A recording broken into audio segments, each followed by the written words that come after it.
Fight. I'm Nidhi Razdan. From Wuhan to Mamallapuram, it's been quite a journey for India and China over the last year. When Prime Minister Modi and President Xi met for their first informal summit in Wuhan in 2018, both countries in the run-up to that meeting had struck the right tone. They had set the stage for what ended up to be a pretty good meeting. Post-Doklam, in fact, it set in motion certain new rules of engagement at the border, and that's why we've seen border skirmishes coming down in a big way since then.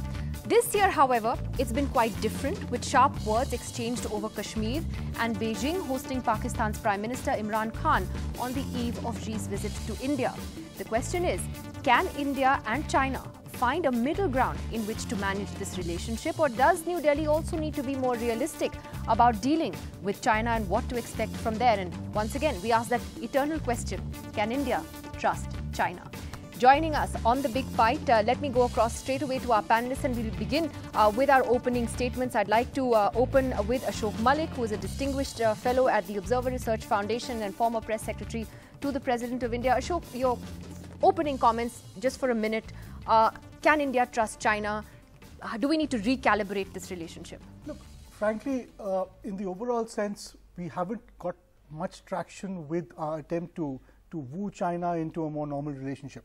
China continues to be a problem in terms of trade, in terms of market access, in terms of our membership of NSG. On Pakistan, this is only sometimes seen a point, such as at FATF. Sorry. Having said that, these are the two big giants of Asia.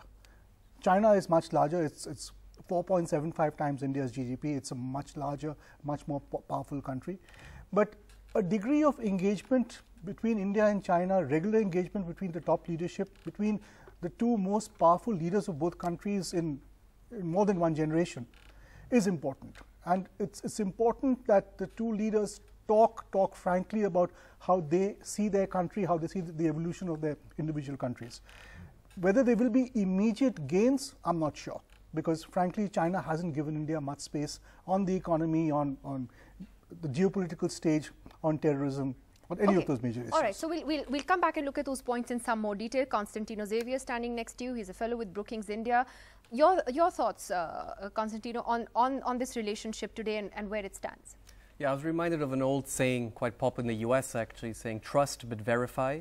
You can't really trust any partner, any state in the international system, but you can verify and keep a check on China. And I think in many ways a popular saying, which is also quite prevalent in China, which I think is quite timely to describe what India should be doing, is that keep your friends close but keep your enemies closer. So it's very important for India, even if it sees China as a competing or as a threat factor, which I think Ashok Malik just mentioned, and in spite of that and even because of that, to talk and have an open channel of communication, to come to an agreement or at least a dialogue on several issues. That could be the border issue in the Himalayas, it could be the issue of 5G, telecommunications, it could be the issue of maritime security in the Indian Ocean region. There are a lot of points of tension in this relationship, but that makes it all the more important for these types of informal summits to happen, to have a frank and open discussion about these All right. Well, we have Professor Shrikant Kundapalli here, who's the professor in Chinese studies at JNU. Sir, you in fact wrote a very interesting piece on the optics leading up to this summit and how they were so different from last time. Where do you see the relationship today in overall terms? I think this is basically the second informal summit meeting, which means that they will take stock of what has happened in the last 1.5 years, meaning what the progress has been so far with the 10 items that were discussed in Wuhan before, and what the ground reality that has changed in the international relations, especially in terms of the US tariff wars on China and the declining growth rates, relative declining growth rates in China. I think that's a background for the second informal summit meeting. There are compulsions on both sides to come together, and that creates a lot of scope for discussion and possibly coordination and cooperation on some issues. Right. Well, let me go across to Tanvi Madan. She's a senior fellow with Brookings on foreign policy, Constantino's colleague there. Tanvi is with us from DC, and it's very important to get DC's point of view. Tanvi, how are you looking at the optics of this summit? And a lot of it is optics. I mean, there's nothing substantive that is expected in terms of outcomes, but the pictures are certainly good for TV, good for the media here. Yeah, it is, and quite striking, and a good commercial or an advertisement for tourism to India. One of the things I'd say is that, just building on, I think in some ways it's good that expectations haven't been built out of proportion. I think one of the problems with Wuhan was some of the messaging, I think, led to expectations that were unrealistic. That was about resetting the tone and the temperature, and to some extent that has been achieved.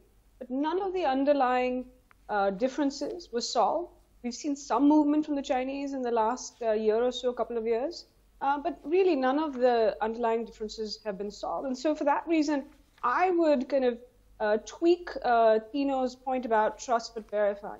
I think with India and China, it's much more likely to be verify than trust for two reasons. One, there's too much historical baggage that hasn't been overcome. And second, as Indian Foreign Secretary Gokhale said last year, there have been a number of assurances or statements that China has said in the past, which they have then gone back on. And the two he mentioned is they had said they would never send troops abroad and never set up bases abroad, and they've gone back on both of them. So I don't think India is in a place where it's ready to trust just yet. I think they will first verify and then get to the point of thinking about whether they can trust. Well, let's just take some of the points that the panelists have already raised. And Constantino, I'll take that to you first, which is what Ashok Malik said, that it's very important to have regular engagement between the leaderships of India and China. Now, there's not been any dearth of, frankly, regular engagement, because it's not that the two leaders are now meeting only in bilateral settings, in bilateral summits in each other's countries, but there are so many multilateral forums on which they meet. This is their third meeting, in fact, since Mr. Modi won his re-election in May. So they are actually meeting each other more regularly. And even so, it doesn't seem to have bridged those gaps that exist in the relationship, and those are serious, whether it's on, Jammu Kashmir, Pakistan, the NSG, those issues. Yeah, I think there's a necessary condition, which is this factor of summitry level, high-level discussions between both leaders, but it's not sufficient. Beyond that, as you rightly point out, you have to have strong dialogues between both bureaucracies across a range of different issues, in particular those where the tensions and the problems arise the most. And on that front, I've not seen much development over the last 2 years in the post-Wuhan spirit. There's been a lot of talk about people-to-people dialogue, civil society interaction, but the background channels in which diplomats sit with each other and discuss and flesh these things out, for example, on the border issue, no progress. That is, I think, more worrisome, and I don't see that changing also anytime in the future. Because that requires the trust Tanvi Madan was mentioning, in terms of trusting to have your bureaucrats sitting and trying to invest in some type of long-term solution to many of these festering problems. Well, we've got Ambassador K.C. Singh who's come in now, and Ambassador Singh, we're just talking about the optics. Now, when Wuhan happened, we saw that there was a very concerted attempt, I think, by both sides at that time in the run-up to that first informal summit, to ensure that nobody was treading on each other's toes and, saying all the right things. The tone was much better than it is today, despite Doklam, and they had then were able to come to some agreement on border mechanisms that helped. This time, on the eve of this visit, you had Imran Khan in China. You had that China-Pakistan joint statement on Kashmir, and President Xi goes to Nepal from here, from India. So the optics don't seem to be that good this time. You would agree? Let's put it the other way around. Wuhan happened because you had to get over Doklam. So the issue then was managing the border, because Doklam was the first time when India intervened on behalf of another country. So we were intervening on behalf of Bhutan. So it was something completely new as far as line of actual control was concerned. So then they tried getting over it. Wuhan was to get over that hurdle. This time there's Kashmir. Now Kashmir, it is true that China is occupying a part of Kashmir, Aksai Chin. Chinese were ceded the Sakshkam Valley by the Pakistanis in 1963. So in that sense, they are a party to it. So they have taken it as meaning that their sovereignty is somehow threatened. But what they ignore is that they put the CPEC through that area. That time they didn't come asking India whether they should do it or not, because that is also changing the the nature of or use of POK by Pakistan. So this time that is still there. They are not going to give it up. By having Imran Khan there, they are saying that they are not going to drop that. They are not going to drop that position of theirs, because that's an old position. That's all right. But look at India, what we have done. We've had Him Vijay. We had an exercise in Arunachal Pradesh with integrated battle groups, which is your mountain core. Normally, if anybody went to Arunachal Pradesh, you'll have a very strong response from China. So we've done it on the eve of the visit of the Chinese president. And that's actually very significant, because what that mountain core and the integrated battle group means is that it's specifically meant for any intervention by China in the mountain warfare area. You have shown mobility. You can go and apply somewhere. Wherever you want to apply counter pressure, you can do it.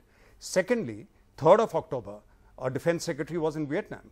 So that is now sending a signal to them. You know, we are also reaching out into your periphery, and we look at. So this balancing is going on, and we'll have to. But I agree with you, Nepal we could have done without, because that's a signal which goes out where Nepal will take it as India not objecting to whatever China is doing.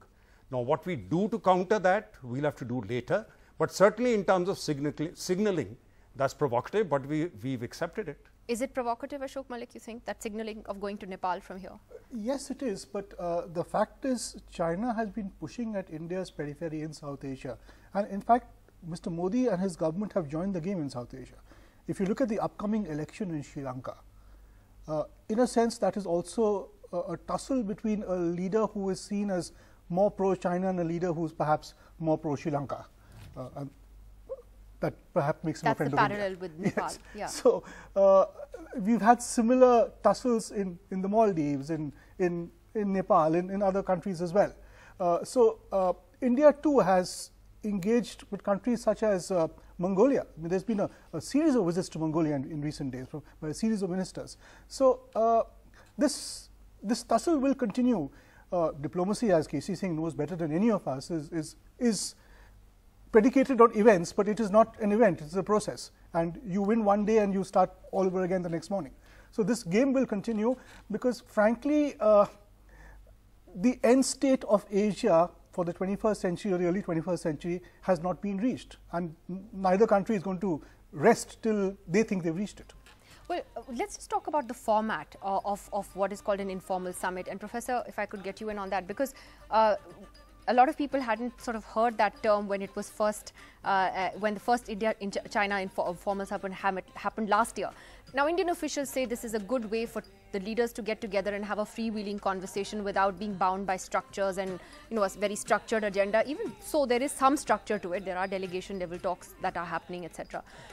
Do you think that this is a good way for the two countries to engage? Is it? And I'll ask KC Singh, you know even more, but you know your thoughts. I think these have been arranged in the 1950s and 1960s, informal meetings when Nehru accompanied Chou En-lai to Bakra Nangal Dam or to other places.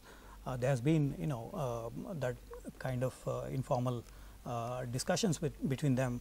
I do not think that is a problem. I think they experimented with this because we are not heading for any other positive outcomes in the structured meetings. Actually, even the structured meetings are very few. For example, on an average, we had about 10 years once a president or a prime minister visiting each other. If you look at last, say, 7 decades of India-China relationship. Which is why I said engagement is much more today than it ever was. True, but in the multilateral fora, there is only a 45-minute bi-lane meetings in SEO meeting or East Asian Summit meeting, or in the United Nations, for example, or BRICS Summit meetings. Out of 45 minutes, actually about 20 to 30 minutes will go in translation. So actually, there is hardly anything that they discuss in these meetings. It's true that Prime Minister Modi met with President Xi Jinping for almost 10 times in the last 1.5 years. But that by itself, many concrete issues cannot be discussed in those. I mean, it's a touch and go kind of equations. Ashok has a point. Yeah. You know, in my limited experience of government, very limited experience, not as rich as KC Singh's.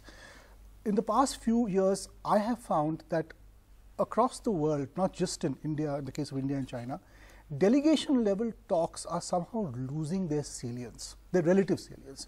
And countries prefer the principals engaging. Principals asked to engage with our principal. This is not just true of India and China. It's true of India and Russia. It's true of Japan and the US. That personal relationship between two leaders, the personal conversation, the political deal-making. Perhaps it's happened before in history, I'm sure it has, because these are cycles. But in the last few years, it seems to have gained salience over traditional structured delegation level talks. Ambassador Casey is saying on this whole idea of the informal summit, is it 1960 better than having a structured, stuffy agenda? Yes and no. You see, normally you have it with plurilateral meetings, say SAARC or BRICS. You have a retreat. So you always break away when there's a large group. Interesting example is Prime Minister Nehru. When he went to US in 1962, he was not received. Kennedy came to the airport to receive him, but not in Washington. This happened in Connecticut. So he received him there because he had his boat there. So he took him on the boat and took him for a boat ride. But subsequently reports are that Kennedy was actually very disappointed because Nehru was quite frigid, didn't respond the way Kennedy wanted. So sometimes these don't work. Particularly, you know, if one is very English, one is very reserved. Nehru always was very skeptical about Americans. He was a young president who had come in with his charming wife. It just didn't work. So sometimes this chemistry thing can be overstated. And again, through But Mr. Modi seems to, by and large, have a good personal sort of chemistry with many world leaders. He does it, but remember last time they did this when Mr. Modi had just taken over. So they were swinging in Ahmedabad, but you had a border incident. So, you know, you're dealing with a very, very hard-boiled Chinese leader who's the supreme leader in China after Mao. So he doesn't get taken in by this. You know, there are fundamental issues. The fundamental issues are he wants to penetrate your market. He wants Huawei to come in. He's not going to do too much about balancing the $50–60 billion of trade deficit. He wants you to be a part of his Belt and Road. He is looking at the world as an Asian, as a Chinese century. And therefore, he is looking at China being the center of a supply chain and you being a market. You're not going to. And that's why RCEP, the other thing is they would like to suck you into the RCEP on their terms. A regional arrangement, but your productive capacities are mismatched. So unless he opens up, and that's the battle going on with America, that's the other danger. You know, when you are chumming him up, he has a problem with China. Supposing he settles with China, you'll find that the next informal summit he may deal differently with you. Well, you know, Tanvi, is that, you think, perhaps the biggest challenge for India in dealing with Xi Jinping, the president, in that he is a much more powerful president than his predecessor? It's a totally different era in Chinese politics. And that, in a sense, China therefore has hardened its position on so many things in the last few years, which is why we are seeing things the way that they are right now with India. I think, you know, it's both a positive and a negative. In one sense, and this is why this informal summit is because it's not just, you know, I think Ashok's point is right that, look, these leaders are now getting together and saying, we want to kind of set the framework. I think this is particularly important with China, something the government has realized, because they see Xi Jinping, as you said, the most powerful leader, General Secretary of the Communist Party, head of the Central Military Commission. He has centralized power, that he is the decider. It is not a committee-led, at least in practice, not really a committee-led decision-making system as much as it used to be. And I think the boundary incidents have shown that at the end of the day, he is the guy you have to talk to. And so I think on that side, at least it's clearer. Much like Indian officials will often say that, you know, it's easier to, in some sense, talk to the Pakistani military because at least you know where they stand and they're the deciders. But Xi Jinping, he is the decider. If he sends the message down the ranks, in his diplomatic ranks and military ranks, that this is what he wants, you're more likely to get it. But it is a challenge, I think, because of his vision, what he calls the China dream. And that China dream, I think Indian officials have publicly and privately said this, essentially says, yes, acknowledges there might be a bipolar or multipolar world, but they want a unipolar Asia. That India cannot and will not accept. And it's adding to that problem is what we were talking about earlier, which is overlapping periphery. The two countries are neighbors. They are going to have overlapping peripheries. You can't wish that away. So I think Xi Jinping, the policies he's followed, whether going abroad in a much more fundamental way, increasing the military modernization and the capacity coming out into kind of the Indian Ocean region, these are not India-specific or India-directed. This is about China. It's about China-US relations. And yes, it's about China and Asia. And so it is more challenging in some ways. And the way India has to deal with it eventually is through domestic military and economic capacity building and a strong set of partnership, as well as engagement to the extent that it's possible with China. Is part of the problem, though, Constantino, that perhaps India shouldn't be looking at this relationship with China as an equal, as an equal power in Asia? Because let's face it, when it comes to their military spending, their GDP, their economy, China is a much, much more powerful country. And therefore, does India have to then calibrate how the approach with which it is dealing with China? I mean, are there really two superpowers in Asia in that sense, as we would like to believe? No, the quick answer is no, but yeah. With my zero experience in government, let me just make one point about the process. You can't jump from summit to summit. I think we discussed here the importance of having that political contact, occasional, but and I'm probably the youngest here, but also I'm very old school on this. The process has to be conducted by the bureaucracies, by the ministries, by the experts. On 5G, on infrastructure, on the border talks, very complex issues, climate change, trade. These are extremely complex issues. And I sense, unfortunately, a growing politicization of Indian foreign policy, which is a function of centralization in the Prime Minister's office, which is important for many reasons, but has a drawback that basically is sidelining the experts within your system often and basically constantly putting off fires from summit to summit and then trying to direct your bureaucracies. Do you think that's happening with China as well? I see it. I mentioned that on China. I've not seen too much of progress in the inter-bureaucratic discussion between China and India over the last 2 years. A good political discussion, of which we're seeing more tonight and tomorrow morning, but not so much on that front. The second quick point, I take slight exception with my co-panelists on the issue of it being provocative of President Xi visiting Nepal tomorrow. I mean, China is a de facto neighbor of Nepal. And I think it's incumbent on India to become a bit more secure. And in many ways, I remember 10, 20 years ago, India being very upset if President Bill Clinton would visit Pakistan before or after India, right? These are issues of optics, of sequence. Yeah, exactly. The Chinese president... Hyphenation, that's a problem. Yeah. He can go there He can go to Nepal next week. In 2016, talking about hyphenation, Prime Minister Modi sat together in a trilateral meeting with the Prime Minister of Nepal and President Xi in a room. That was the first, in a long decades, the first time they sat together, which was a Nepali and Chinese request, to which Prime Minister Modi at that time, still quite trusting of the Chinese, agreed to. But there is a long sense of a tradition of allowing, I'd say, the Chinese to do what they want. I'm absolutely on the same page in terms of the long-term threat which Chinese presence, has brought to India's borders. I think my question, though, was Ashok, is that we are not equal to China, and so do the Chinese really care, frankly, to put it very crudely, about what we are saying to them or what our position is on certain issues beyond a point, especially on the core issues that matter to them, which is their all-weather friend. Right. First, let me say that Mr. Xi Jinping is free to visit Nepal, free to visit any country, but if he invites Imran Khan just before he comes to India for an informal summit and visits Nepal just after, people will read meanings into it. Maybe people are unfair, but that's life. Second, are we equal countries? No, we are not. I mean, they are much more powerful. But does China take India seriously? Frankly, it takes India seriously for reasons beyond just India's economic weight. It takes India most seriously when India seems to get close to America.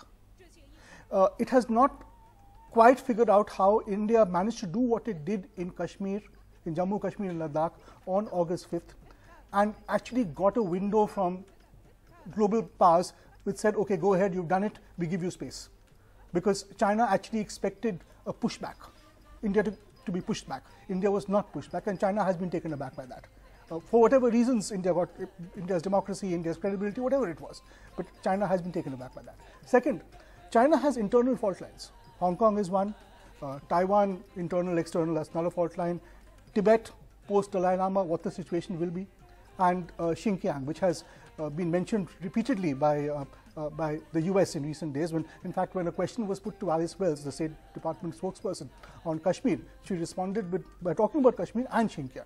So some of these internal fault lines have Indian sort of implications, which is why China does take India seriously. Which actually brings me to another interesting point, since you mentioned these internal fault lines. And Professor Kondapalli, that was something Manish Tiwari tweeted about the other day, that why doesn't India raise these uncomfortable issues with China, such as Xinjiang, the protests in Hong Kong? Should India be doing that? I mean, the way the Chinese are, talking about Kashmir all the time, should or could India do that? Well, one of the key issues is that one China policy has been sold to many countries when we have had the diplomatic relations established. On the other hand, we have not really been able to sell the one India policy for different countries. Sushma Swaraj did raise this issue when she met with Wang Yi for the first time in May 2014, but there was no major feedback from the Chinese side. So should India raise these issues? I think at a level, I think they should raise, because the extradition law in Hong Kong, for example, has implications for the Indian expatriates, nearly 30 to 40,000 Indian expatriates. They will be, of course, the law itself has been revoked by the Hong Kong CEO, but nevertheless, there is still a prospect of they being prosecuted under the Chinese Communist law in China. So I think there should have been a scaled up kind of pressure from India on Hong Kong, if not on democracy, on issues of the demonstrations that are happening, but in terms of protecting its own national interest in Hong Kong. There is a vibrant. That's interesting you say that. Ambassador expatriate K.C. Singh, community. your thoughts on that? You think India is in a position to sort of talk about these internal issues that China is facing, which they are very prickly about? Are we also in a position to talk about Hong Kong demonstrations when we have a lockdown in our own valley in Kashmir here? Well, the lockdown has come now, but I think a decision had been taken a long time ago when we were negotiating special representatives during Mr. Vajpayee's time. They were appointed. So there was movement, and I think the high point of engaging China in recent times was 2005, when Manmohan Singh government had come in, but the hard lifting had been done earlier, where the guiding principles for settling the boundary dispute were established. But since then, the Chinese have walked away from it. Yeah. So some of the concessions that India made in terms of accepting Tibet, really downplaying the Dalai Lama thing, happened around then. But as the Chinese step back, particularly from 2013, when Xi's become more prominent and the so-called China dream has come up, I think India has not modulated their response.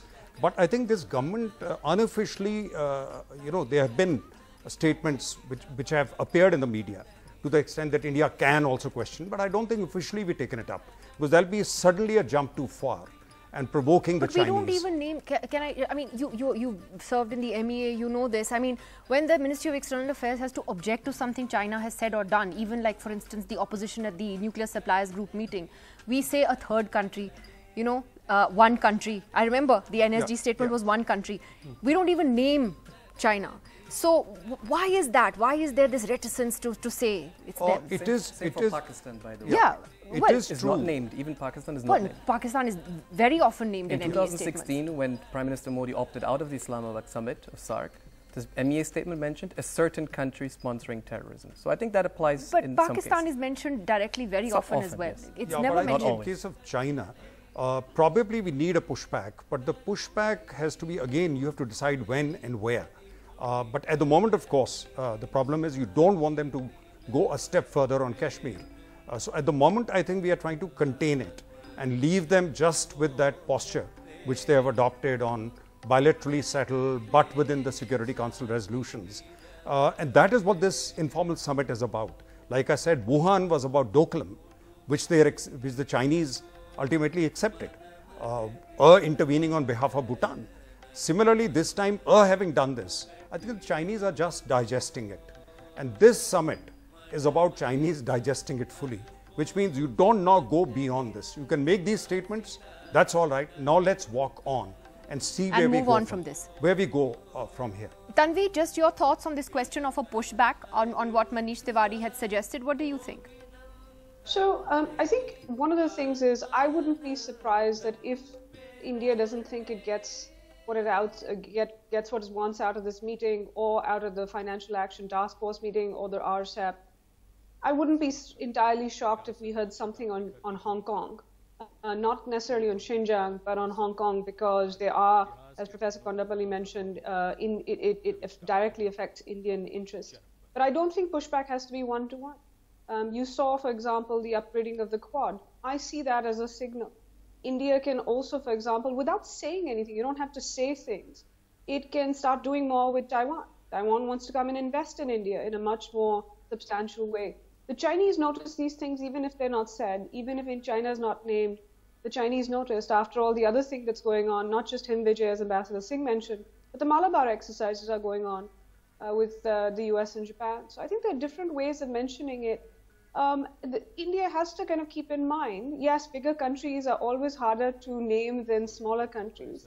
But China also has pain points that it can inflict on India, particularly in areas like the Northeast that it hasn't so far. So I think India has to be a little cautious, which is why you don't see the kind of one-to-one aspects, not to mention the Tibet question. But I think there are other ways of sending a signal to China without actually specifically mentioning Xinjiang, for example. Well, Ambassador K.C. Singh wants to comment. Coming to the Quad, 2006, when we had the first meeting, I was additional secretary then. That's the first Quad meeting we had. And the Chinese were extremely upset. This is a soft power element because they could see that this is a meeting of 4 democracies of the Indo-Pacific. Now that goes to the very heart of the argument that they are not a democracy and they can't be a part of that group. They tried their damnedest to make sure that that meeting doesn't take place. Then of course the meeting stopped. Then the meetings were resumed at a lower level, at the Joint Secretary level, and now we've upgraded it. So she's absolutely right that by upgrading it to the ministerial level, see, 3 things are happening before this summit. 1, Houston event, hand-holding with Trump, etc., etc. Second is the Quad. So these signals were already going out to the Chinese. Then the military exercise in Arunachal. Then the defense delegation going to Vietnam. So the Chinese would be scaling all that. They wouldn't ignore it. They would have noticed all those different moves. Though individually, probably not even noticed here in India. But in the Chinese radar, all these movements will be there. So they did their bit, invited Imran Khan to send a signal, we'll stand by our ally and a traditional position on Kashmir, and he is going to Nepal. Now Nepal is critical, what I'm, where I absolutely agree with Ms. Malik, that we cannot, that is something which is cutting edge because we have an open border with Nepal. The products coming in, Nepalese imports about 50-50, 50% through India, some by air and some coming directly. Now, if this balance changes, more goods start coming directly to Nepal, then our ability to at least the psychological pressure that we have on Nepal that we can turn the screws on and off, that disappears. And we have a Maoist communist government there, let's not forget. So therefore, that signal is extremely important, Xi Jinping going there. I don't know how we're going to counter that. So you want signals on this issue of Nepal. I think your question about capacity and power is fundamental. And let me link that to Nepal. Why would you be upset, President Xi Jinping going there tomorrow, actually not being able to announce the big projects he was willing to announce? 12 projects initially the Nepalese asked for, only 2 or 3 are running. But at the same time, they're developing a railway link across the Himalayas from Tibet into Nepal and doing feasibility studies. India still doesn't have a simple passenger railway link between across the Terai into the plains of Nepal. So you have to deliver. The only way India is going to win over and its neighbors and reduce Chinese scope, which is a threat, is to be more proactive and bridge its capacity gap. That means that today we have more students from Nepal going to China. We have the Communist Party of China running training workshops with the ruling party in Nepal, inculcating ideas, delivering a new pavement to the airport, the only airport still in Nepal. India has not been able to even build a second airport for that country. And that is going to be the long-term game in terms of infrastructure and soft connectivity in the long term in the neighborhood. It's not going to say, let's see President Xi Jinping's visits to Nepal as a provocation and as a threat to India. Well, you know, Ashok, let's talk a bit more about the hyphenation and the Pakistan part of it. And I'm really happy that we came to Pakistan in the towards the end and not in the beginning for a change. But how should we be looking at, you know, this China-Pakistan relationship at the moment and the way events have unfolded over the last few weeks, particularly after the 5th of August and the way China took this to the UN Security Council, etc. Ultimately, they've come back to the UN resolutions again, even on Kashmir. So how much of a concern do you think that is? You see, having India bottled up by Pakistan on this broader Kashmir dispute, and bottled up in this bilateralism which was getting nowhere between India and Pakistan, is a low-cost method for China to keep India's ambitions under check. Because India remains a second-rate power because it's tied down by its immediate neighborhood in Pakistan. So it suits China completely to have that bottling up India. In a sense, what India has done in Kashmir, or Jammu, Kashmir and Ladakh, especially the hiving off of Ladakh, which could have zero implications, could have huge implications in the next 20 years, I don't know. And frankly, even the Chinese don't know. Nobody knows. So, but this, what we've done on August 5th is an attempt to change that paradigm and potentially break out of it. It may succeed, it may not succeed. But the Chinese are obviously concerned that the status quo has been overturned. Yeah. And this could potentially give India more space in the medium term and the long term. And that certainly does concern them. They don't want that to happen because it's clear-cut power play. And in that sense, they will continue to back Pakistan completely. I think we won the first battle with the Pakistanis and the Chinese on the global response to what we did on August 5th. We won the first round, which ended with the meetings at the UN and in Washington and Houston in September.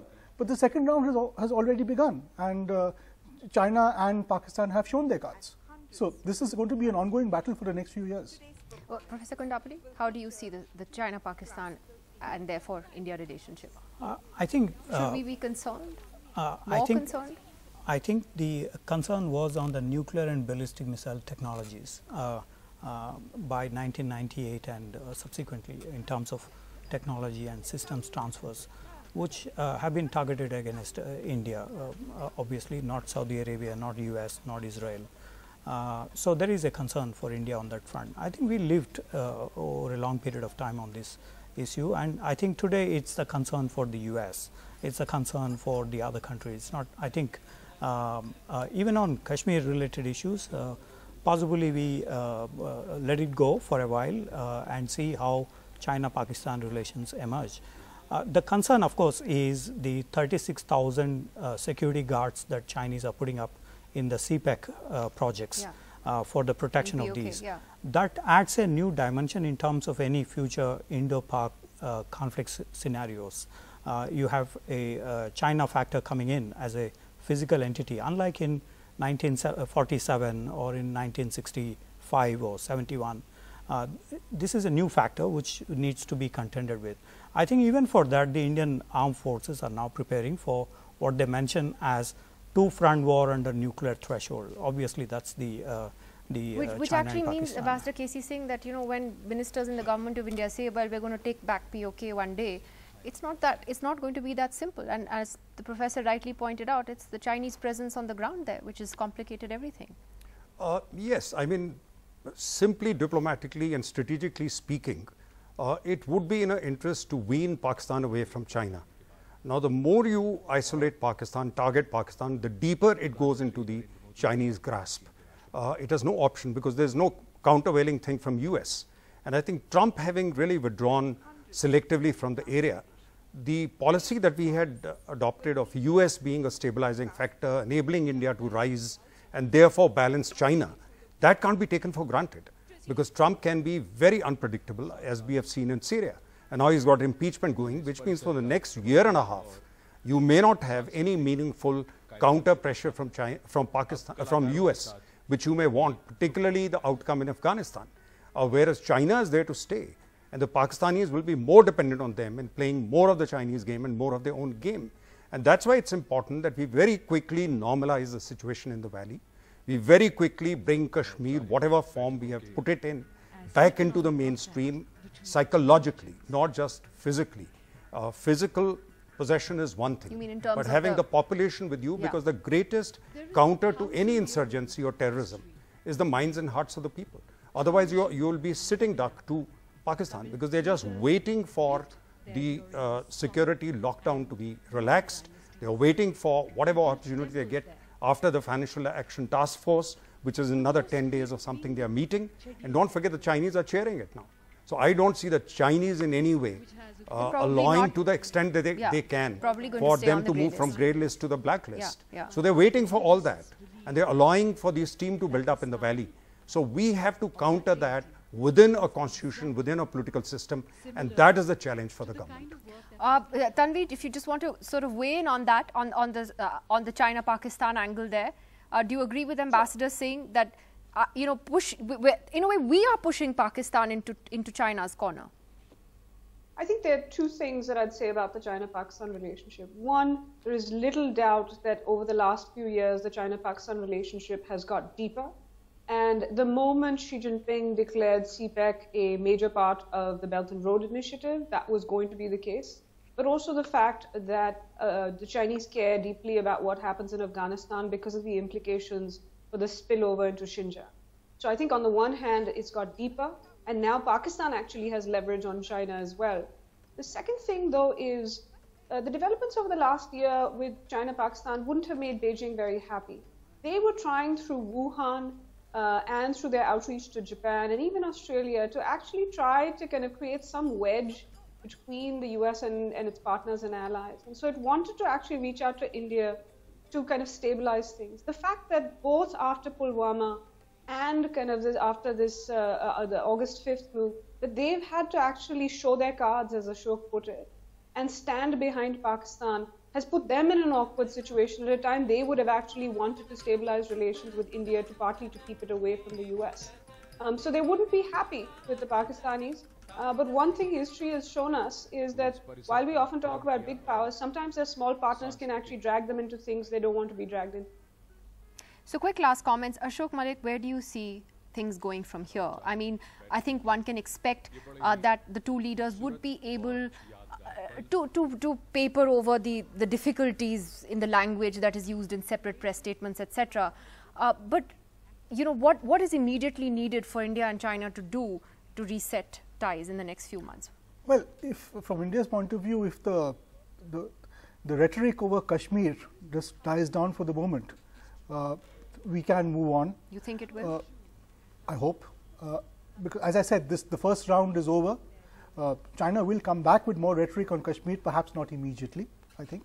Perhaps wait for another build-up in the international system. In terms of, to go back to something Tino said, I'm not suggesting that summit-level meetings or informal meetings or meetings between two principals have entirely remove the need for delegation level talks or talks between bureaucracies. All I'm saying is the relative weight given to such meetings in the international system today has gone up. I'm not saying that's a good thing or a bad thing. I'm just saying that that is reality across many countries and many systems. Perhaps in the case of India and China, India is also hoping to talk politician to politician with a Chinese leader, as opposed to just a leader who's hemmed in by his bureaucracy, by his system, which is traditionally what has happened in China.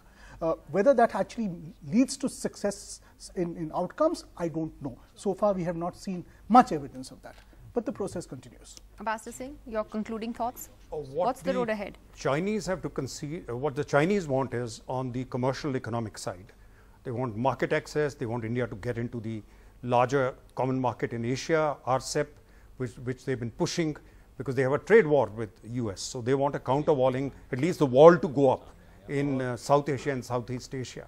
What India would want is, and I suspect if this is discussed by the two leaders, the message from Xi Jinping will be the same message that President Trump gave, encouraging India to talk to Pakistan, encouraging India to bring down the temperature, encouraging India to settle it between themselves, though their public position may be whatever it is. We will see how that moves. I don't think he's going to come and say, let me be the arbitrator. I don't think the Chinese will say that, no, like President Trump. But silently, in their own way, they'll give that message.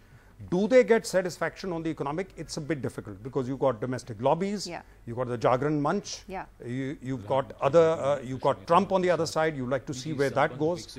So I think there may be just some openings, but decisions will come later. I don't think this is a time for decisions. Constantino, do you think that the right signals would be sent to immediately, for instance, get the SRs to meet on the boundary?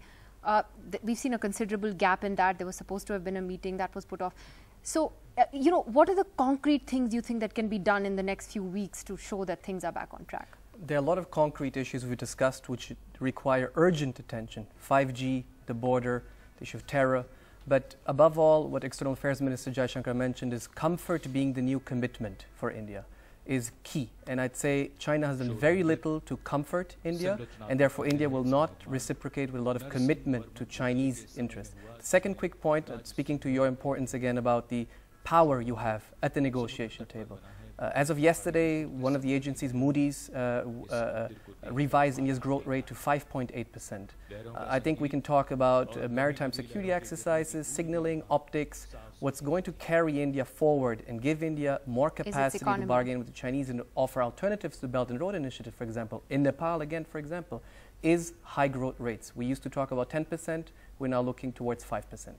I think that's a very critical point there made by you right at the end. We're out of time. Thank you very much to all of you for joining us on this big day, yet another big day as far as Indian diplomacy is concerned. Thanks for watching.